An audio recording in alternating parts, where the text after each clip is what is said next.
Right.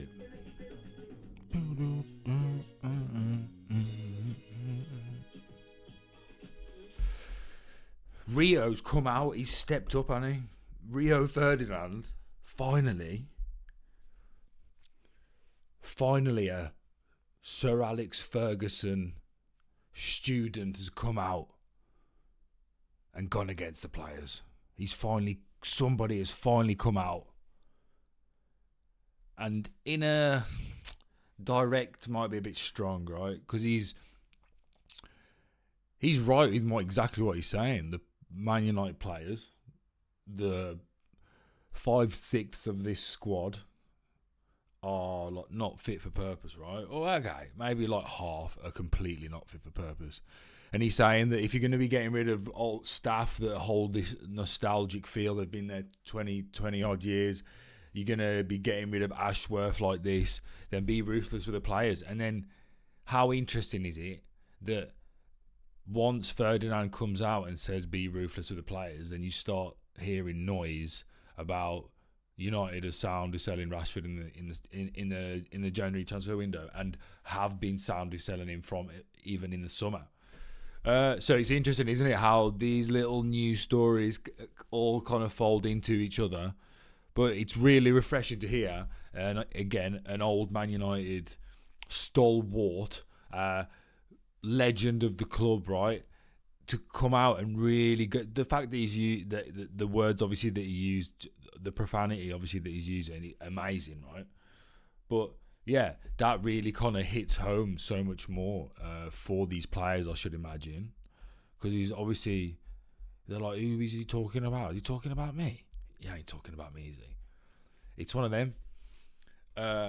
So the pressure mounts even more on the players. We've been speaking about how it's basically all the pressure now and everything is on them. How it should be in a football club, right? These really high-earning, talented, like hard-working, let's not get it twisted, players, right? Or have been hard-working to get to that point. The pressure should be on them, right? All of it should be on them. And I think because of all the issues at Manchester United above the starting 11, all the issues in the ownership and the no structure and the recruitment and the stadium and the roof and Carrington and all this, there's so much else that you can talk about with Manchester United for their previous failures over the past 15 years. So we could, and rightly so, right? The ownership and the structure, etc., were massive flaws, and without those things corrected, you wouldn't be able to change enough to get this team right and get this team working. But now, because that structure is in place, and I know it's changing with Ashworth, etc., but because that structure is in place, all the pressure should be on the players, and this brutal nature of how Ineos are going about streamlining the business, 100% will reach into the changing rooms, and some of them players will be getting grabbed out. And yeah, I think Rashford's a perfect starting point. I should imagine. Well, McTominay was right. They had to get rid of Mason, unfortunately, in terms of footballing ability. And yeah, like, this will continue on to the players. I don't think Rio Ferdinand's got any issues. I think that they're streamlining the business in every single aspect. And when that happens, there's a brutal element to doing that. It's all roses at the end of it when somebody buys a business and then 5 years down the line, the bottom line, the profit margins increased, turnovers increased, everything's increased. But how did that happen, right? Elon Musk goes into Twitter and literally sacks like, what is it, like 7? It's like something insane, isn't it? Like way over 50% of the staff were axed from Twitter. This is just what happens with big business, and yeah, it's literally the only way to make this thing work. I think that Man United have been too much of like a slow, sleepy walking giant, too lethargic in its movements, and these quick things that are happening, they're not even brutal. There's nothing brutal about it. Like, ruthless. We're going into a football, and we're going into an organisation, and these people aren't needed for this actual organisation. It's bloated. It's been micromanaged, and it's bloated. It lacks in technology, so there's too many people here doing too many jobs that aren't needed anymore in 2024. And yeah, I heard someone, I can't remember what it was, I think it was Steve talking about the Christmas do. I think, and the fact that there's no Christmas do, I think that if it's a message, isn't it? It's not even about the money. For like, what would it cost? Like 250 grand or something, like max 300 grand or something, like for a one night do. It can't be. Jesus Christ, like how expensive can it be? So it's not about the money. It's a message, isn't it? It's like we're nowhere near where we need to be as a club for a Christmas party. And also, if people are getting sacked left, right, and centre, I don't know how many people are wanting to be turning up to a Christmas do. Surely you just got to get everything in order. It's a very turbulent time, isn't it, to be a Man United employee across the board, right? Which is how it should be. It's been easy street for the players. You could say to managers to a certain extent. It's been easy street for the board members, easy street for any type of football directors that have been in place over the years.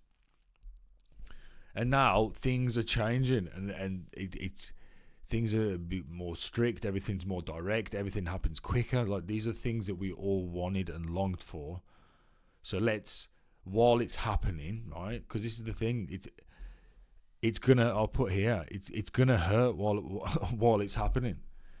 And not for me. Like, this is exactly what I want to see. But for a lot of fans, where this is kind of where this family club, and the way we are, it's this family club. I don't really it's unrealistic to feel like you could have that energy and also kind of like build this kind of like colossus, like dominating machine again in modern competitive world of football. So I feel like, probably seeing people that have been let go at Manchester United that have been there 20 years, like Ferdinand was talking about. But if they're not deemed like fit for purpose, or their skill set's not required anymore, but this is the process that we're in, right? The end goal is the same. Everyone wants the same end goal, right? For Man United to be like a serious outfit on and off the pitch in all departments, and that's gonna be some friction there. And if people are coming and going, I completely agree with Rio Ferdinand. If the playing staff, if the same ruthless nature isn't bestowed onto them, then that is a problem. But Ineos haven't given us any reason to doubt them in regards to making quick decisions when needed. They kept the manager over the summer, right? So that could be an argument. Oh, but look at the Ten Hag decision, etc., etc. Well, it seems to be that Ashworth was like a big, massive pusher to keep Ten Hag, and the fans after the FA Cup were screaming to keep him. Like, it would have caused uproar within the first 3 months of Ineos taking charge. So they're making that was a correct decision then, wasn't it, to keep Ten Hag, because of how crazy the reaction was and how early it was in their tenure. I think if the same thing happened, if we just fast forward, if Ineos had been in charge for a year, they would have got rid of him after the FA Cup. So it's very like timing based and situational. Sometimes the right decision now isn't a right decision in the future, or a right decision in the past. The exact same scenario. So I feel like Ineos haven't given us any reason to doubt what they've been doing so far. It's going to be tricky to kind of turn this around. Do you know what I mean? Everyone keeps saying it's going to be hard, it's going to be hard. They're not saying it for a laugh. It's because it's reality. And it's not even, what's so hot, like, can't do, this season was going to be, everyone was screaming for Ten Hag to be given this whole season, right? After the FA Cup final win, they were like, at least give him to the end of his contract. They were just like crying over it, right? So we would still be in that scenario if we were listening to the 80% of the fan base, right, who wanted Ten Hag to stay, or at least the match going fan base.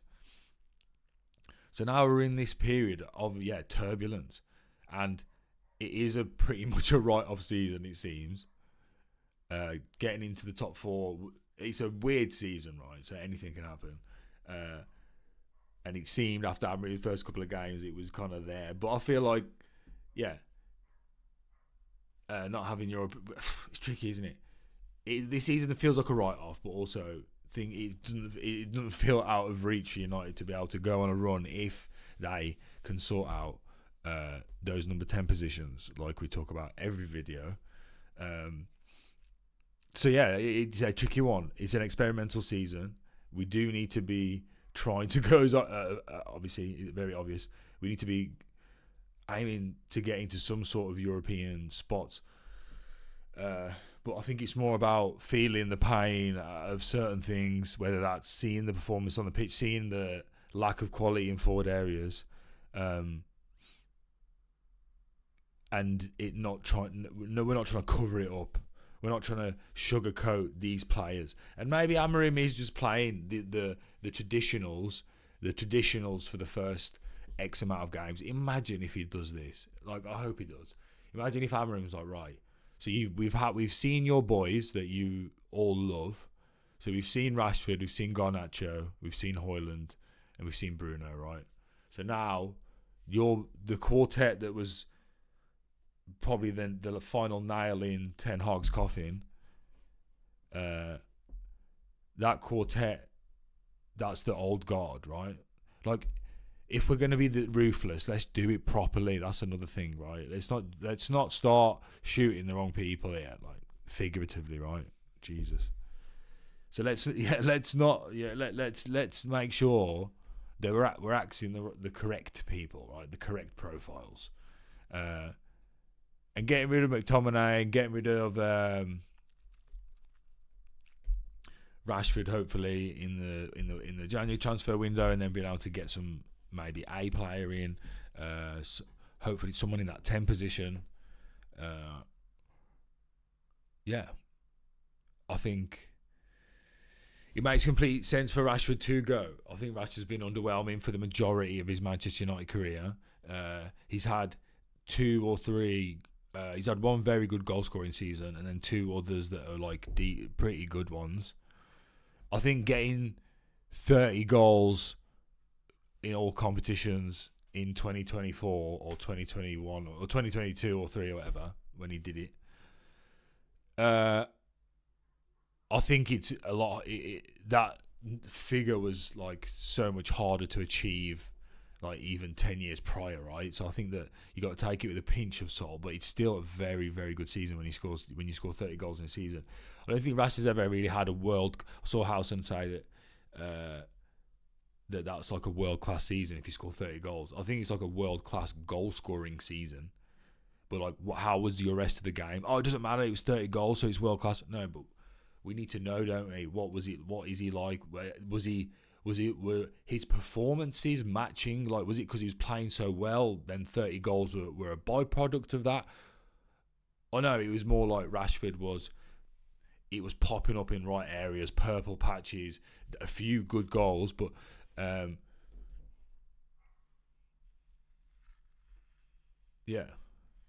think that they're world-class goal-scoring numbers for a couple of seasons. He's been there 10 years, man, in the first team, pretty much.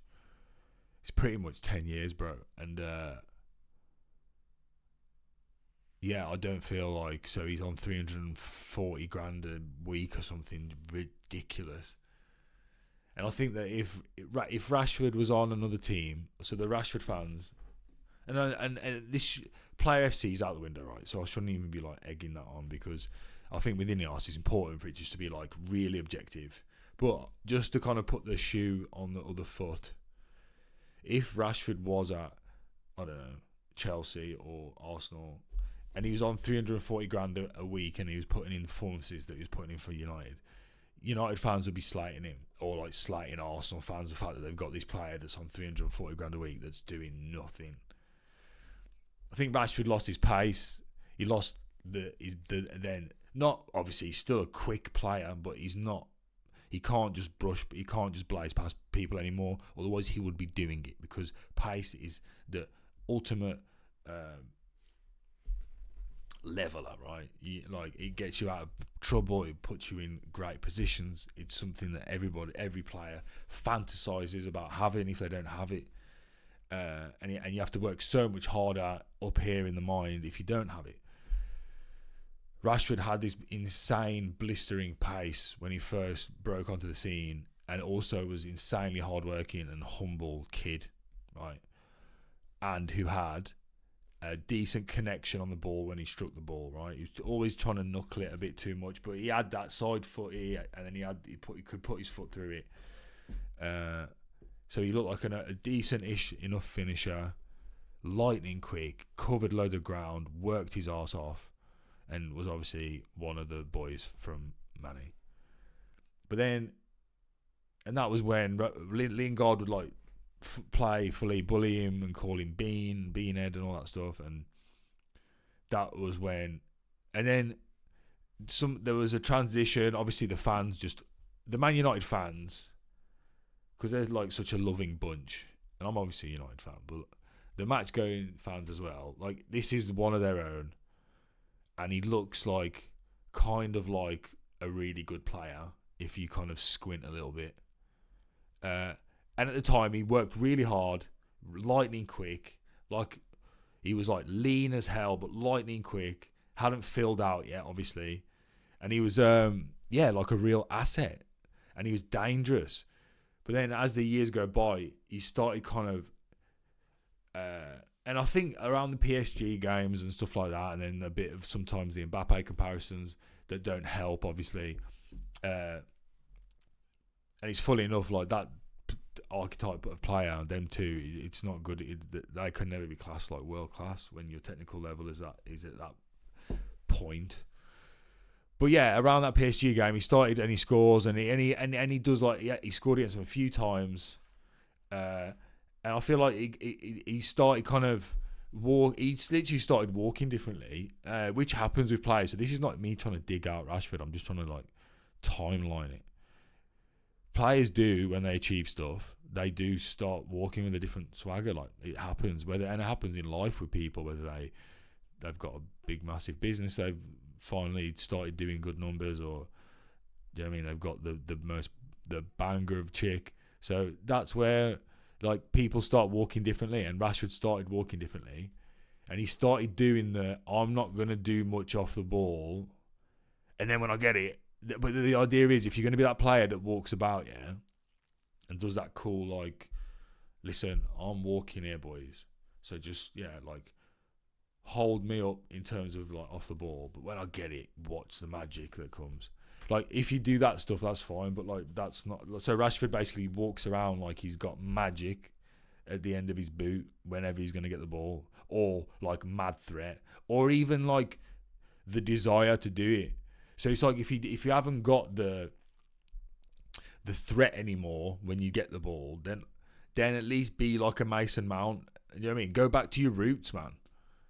But it's like he's gone too far with the persona of, like, Mbappe vibes. Like, and this is, again, he's obviously like a humble kid, but he's got a boatload of cash.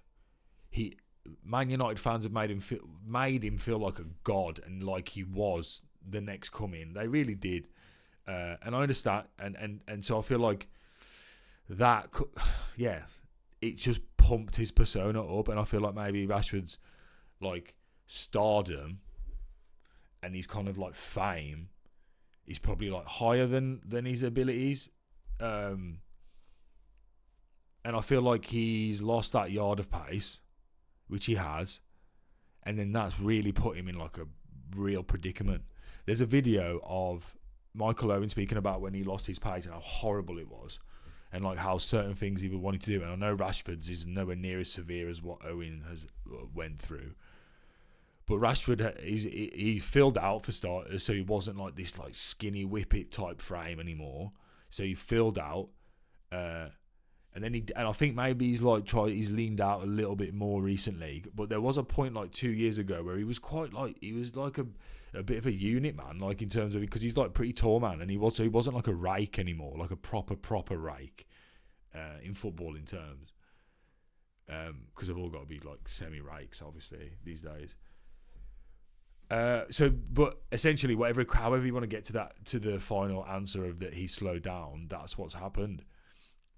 And yeah, as Michael Owen stated in that interview, it's hell on earth for pacey players that have lost that. All the decision making changes, all the things that you used to do. It's like a cheat code, right? It's like a Bert who were a female, like a good looking female. So like she's beautiful. Like, so this is my theory anyway. So like with a woman, you've got like a character and a looks, right? So a personality and looks, right? And in football, you've got technical and then you've got physical, right? They're the two things. So the physical things, like if you're really strong and really quick, right? That's like looks in a woman, right? It's amazing and it's such a crazy power to have, but it's fleeting, right? It's gone before you know it. And it can go in an instant for whatever reason, right? But then character and personality in a woman is like the technical side of football. It never goes, right? You saw Gianfranco Zola just chilling, doing like proper nonchalant kick-ups with Cole Palmer, nice and easy. Your technique will never leave you, right? And that's the issue that Rashford kind of faces, is that all his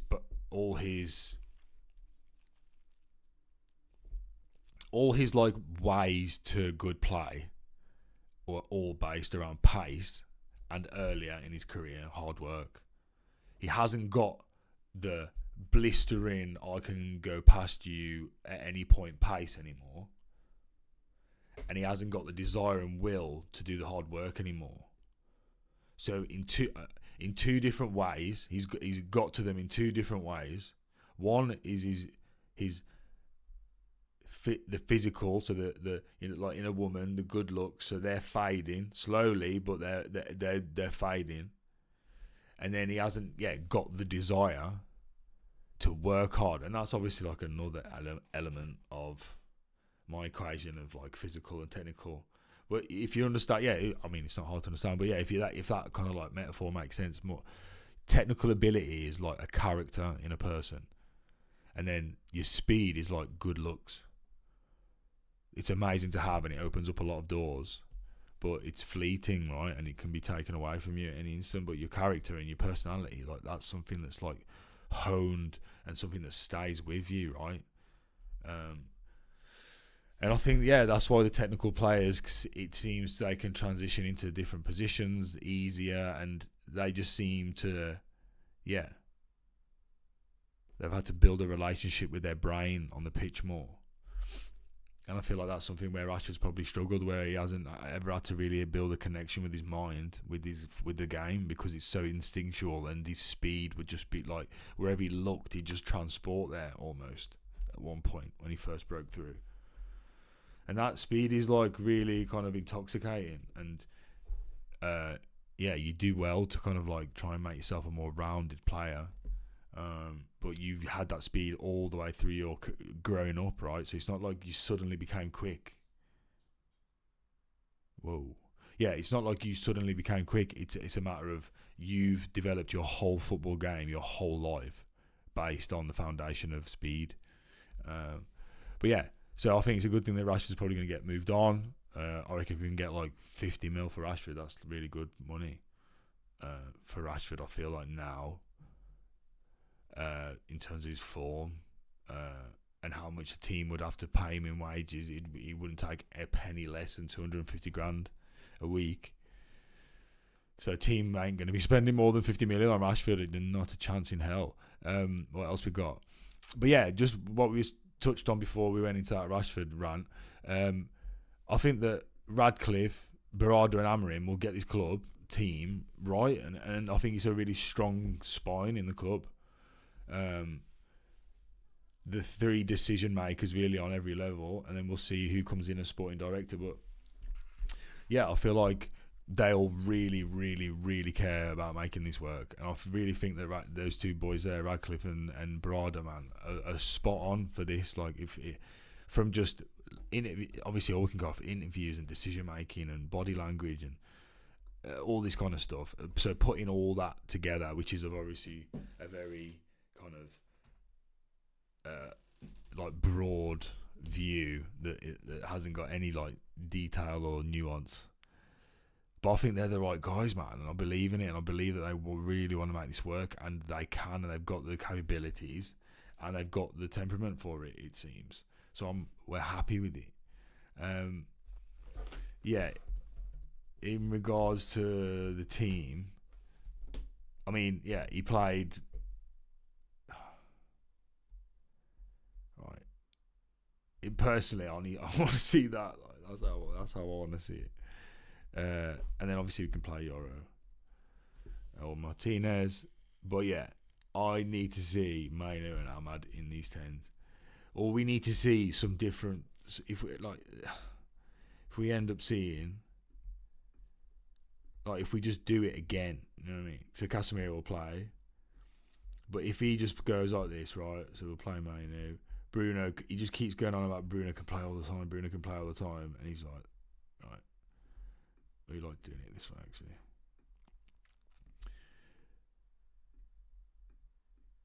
If it's just going to be Bruno and Rashford in those 2 10 positions, like, it ain't going to work, bro. You've got this formation, and I'm all here for it, and I'm all here for hammering. I'm buzzing with him, right? All good. But, mate, how many games, like, are you going to go all season? And like we said, maybe it's an all season thing. But if you play Bruno, Rashford, Garnacho, and Mount in these positions, I don't think it's going to work.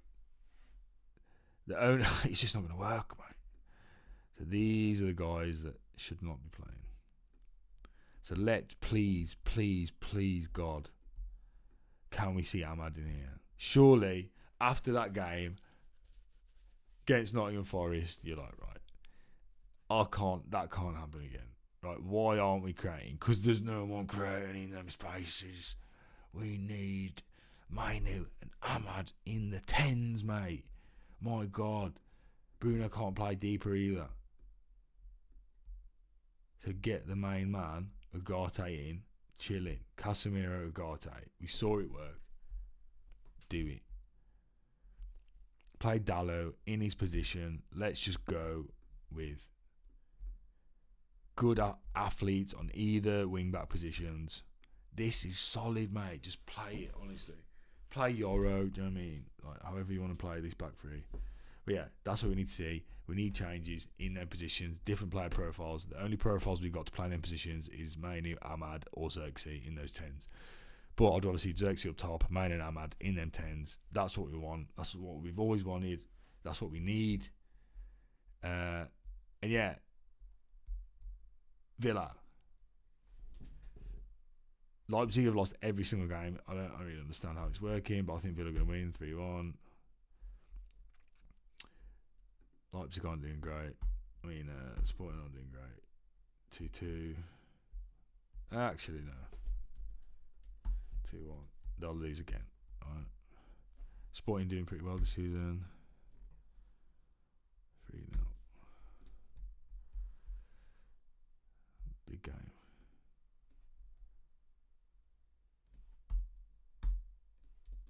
No, they're going to win. They will win. Fuck it. And this, let's have it. Oh, they're crap. Oh, it's going to be a draw. Of course it's going to be a draw. There you go. 1-1. So their predictions, I don't know. It's all good, isn't it? Everyone's losing their minds again. The Rashford thing's good. The Ashworth thing is obviously good in the long run. You don't need somebody in that isn't in line with what you're looking for. And let's see firstly what Pilsen brings. And let's see if anything comes about from this Rio kind of pressure that's been put on the players. If we see any kind of like noise coming out now from agents. But January will be an interesting time, man. It'll be a well interesting time. But anyway, I'll be back tomorrow. Peace.